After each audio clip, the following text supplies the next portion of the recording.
everybody. Welcome back to another episode of That's in the Bible. We hope that you learned a lot about last week. And will join us again this week as we go camping. Yay! Yes. Yeah, it's camping in preschool this week. It is camping week in preschool, so we thought we would theme our Thursday session after that theme, and we found a Bible story about camping.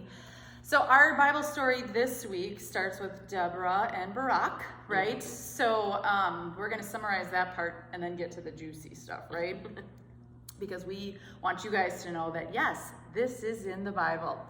So Deborah comes to Barak and says, hey, we need you to go lead these people to go defeat our enemy, right? To defeat this king and his army.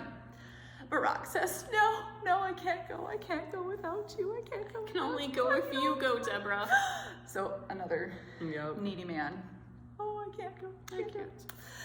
So she says, okay, fine. I will go with you. However, you have to know that you will not be remembered for anything good that happens from this, right? Because ultimately they will remember the person in charge, who is a woman, and God will use somebody else.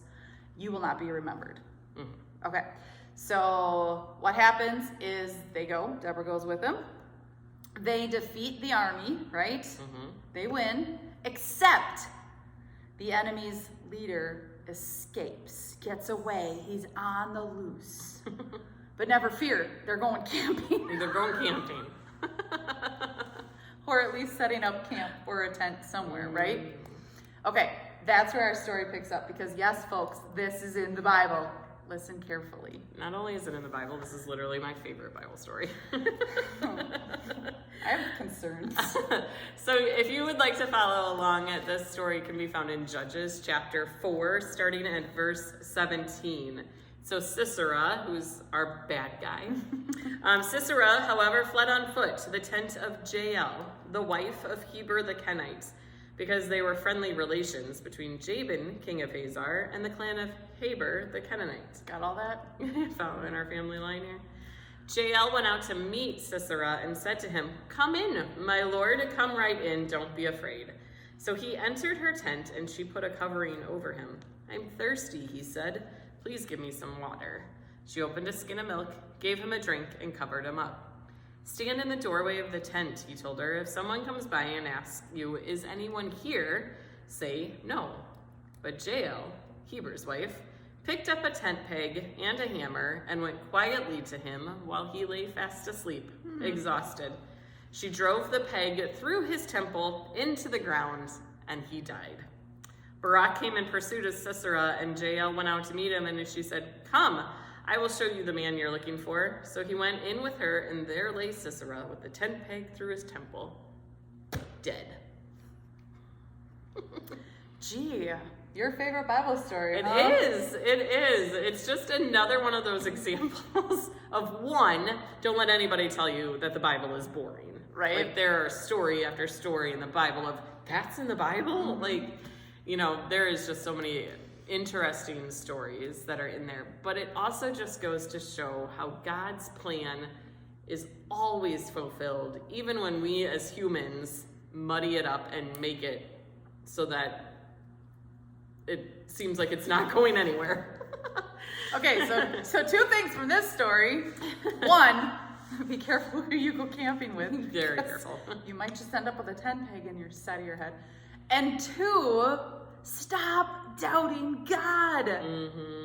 Like, I know it's easier said than done, right? Like, we could sit here on the steps and say, stop doubting God. But if we look back and see through all the great Bible heroes, we consider them heroes, right? Moses led the people of Israel. Like, how great is that? Right. But guess what? He moaned and groaned and grumbled and complained about it first. Jonah, go tell Nineveh that they're being naughty, they need to repent and ask for forgiveness of sins. And that worked out super great. Jonah literally got on a boat and tried to escape, got swallowed by a fish. So we see examples. Peter. Yeah, going into the New Testament. Peter, one of Jesus's closest friends, chickened out, got scared, denied Jesus 3 times. And yet, he's forgiven. And somebody that we would consider a hero of faith. So all of these characters that we read through in the Bible, all of these stories about Bible heroes, at some point failed to listen to God or grumbled and complained about it, even though time and time again we see now, yeah, of course we have the advantage of looking back at the Bible and reading it. God always comes through. He always gives us what we need. He always provides. So now, instead of Barak getting credit as God's helper to defeat this army and this bad king, Jael does. Jael does. Jael gets the credit. And Jael is unexpected because especially at this time, you would not expect a woman, right, to have this kind of momentous saving of the people occasion.